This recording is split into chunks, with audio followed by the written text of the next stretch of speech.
Oggi vi mostro come poter realizzare questi simpatici uccellini che potete utilizzare veramente ovunque. Possono andare bene, come nel mio caso per esempio, per guarnire i sacchettini per le bomboniere, ecco qui, e il video tutorial delle sacchettini delle bomboniere lo trovate nel mio canale YouTube Craft Online. Oppure possono diventare dei portachiavi, basta attaccarci il moschettone, oppure possono decorare anche le ghirlande o anche essere utilizzati semplicemente in questo modo come chiudipacco. Diciamo che l'impiego di questo uccellino è veramente vario e vi mostro come poterlo realizzare. È davvero semplice.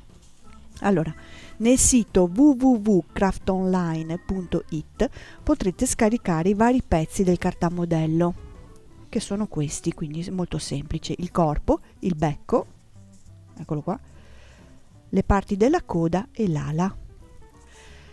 Per semplificare il video ho preparato alcuni pezzi, per esempio il corpicino.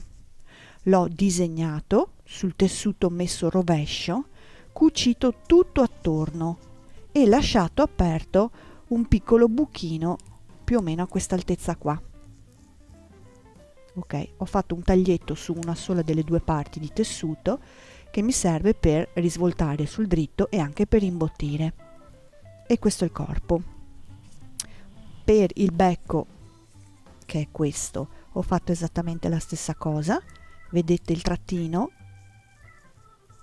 per tagliare, svoltare e imbottire, non tantissimo, fate un'imbottitura molto soft, non deve essere rigidissimo. Ok, per le ali, eccole qui, le ho disegnate e come vedete le ho lasciate ancora al rovescio dopo aver cucito tutto attorno. La parte sotto resta aperta. In questo caso io non imbottisco molto, ma ho messo però un pezzo di imbottitura piatta sul retro, così do un pochino di volume.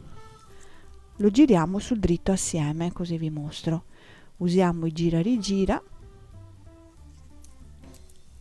in questo modo lo infilo, faccio uscire una parte del tessuto e vedete che in questo caso non è difficile girarlo sul dritto, mi aiuto sempre con la stecca e con la punta faccio uscire bene bene bene, mi raccomando, ogni cucitura, senza fretta, le spingo bene fuori. Questa parte poi verrà girata verso l'interno e cucita con un piccolo punto, un sottopunto. Ok, l'aletta, poi la sistemiamo bene.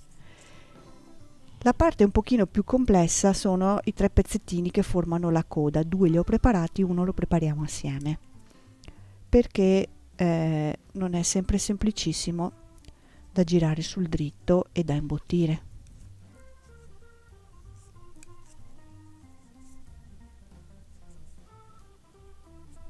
Adesso mi è scappata anche la cucitura, ma non importa.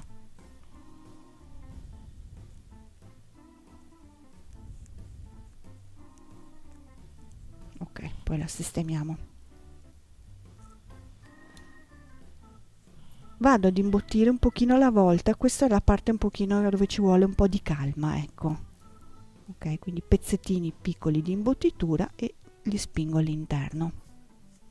Anche questo non deve essere particolarmente imbottito, basta dargli un po' di forma.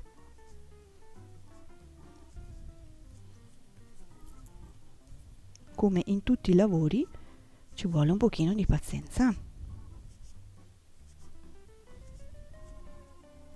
Ecco, gli abbiamo dato un po' di forma. Poi qui noi lo sistemiamo velocemente con un pochino di colla.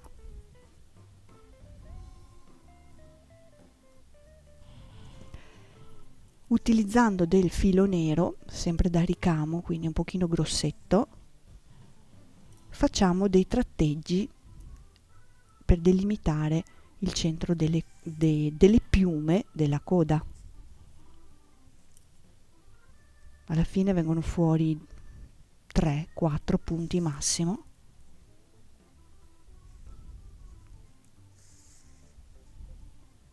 E poi all'ultimo punto io rientro per uscire sotto, così non mi si vede il filo, l'inizio del filo, e taglio. Adesso devo semplicemente montare il mio uccellino, quindi la codina,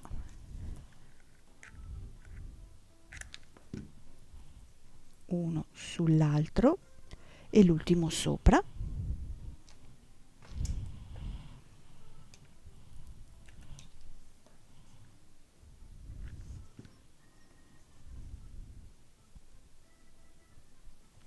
e poi vado ad incollarlo sull'uccellino, oppure potete incollare ogni singolo pezzo all'uccellino, è a gusto.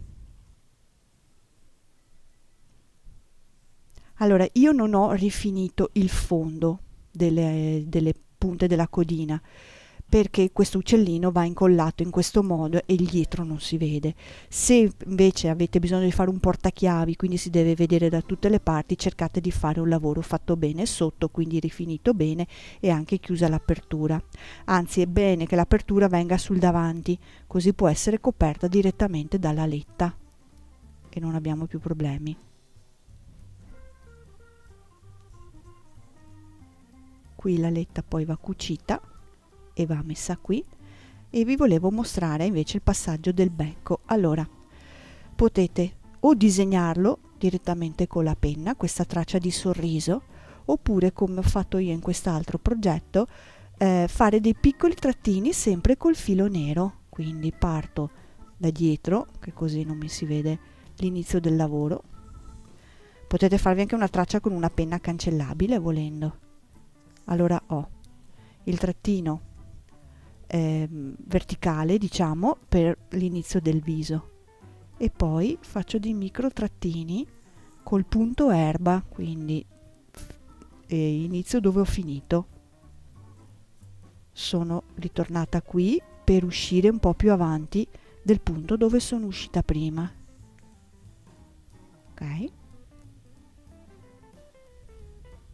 In questo modo qua, e faccio tutto un tratteggio come ho fatto qui, ok, tutto intorno come sorriso. Faccio l'ultimo pezzettino orizzontale ed verticale ed esco dietro, così non mi si vede niente. Dopo lo finiamo e il becco verrà incollato qui sotto. Per fare invece gli occhietti devo creare prima, così gli do un po' più di espressione, i due solchi dove andrò ad incollare le mezze perline. Quindi sempre con un filo grosso passo davanti, se mi scappa dentro faccio altro che riuscire e rientrare un'altra volta finché il filo resta incastrato dentro. Uno, ok, tiro, rientro un pochino più in là rispetto a dove sono uscita ed esco allineato all'altro. Tiro, questa parte qua la leviamo che fa spessore, tiro, esco di nuovo dietro, così non si vedrà il filo, fisso il filo dietro con un punto e ho creato due mini solchetti che mi aiutano a dare più espressione all'uccellino. Ok, a questo punto con la colla a caldo incollo i due occhietti. Ve lo faccio vedere come si realizzano, lo terminiamo subito perché c'è bisogno di un po' di calma per fare questi lavori fatti bene, ma volevo mostrarvi grosso modo come funzionano.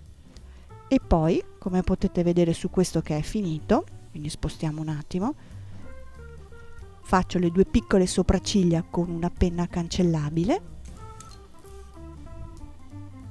due sopracciglia con una penna cancellabile e dei puntini di luce con un bulino e dell'acrilico bianco. Acrilico bianco e un bulino. Ok? Quindi uccellini molto molto semplici che potete davvero incollare, attaccare o decorare qualsiasi superficie. Ve li mostro tutti assieme. Ecco qua i miei uccellini, grazie.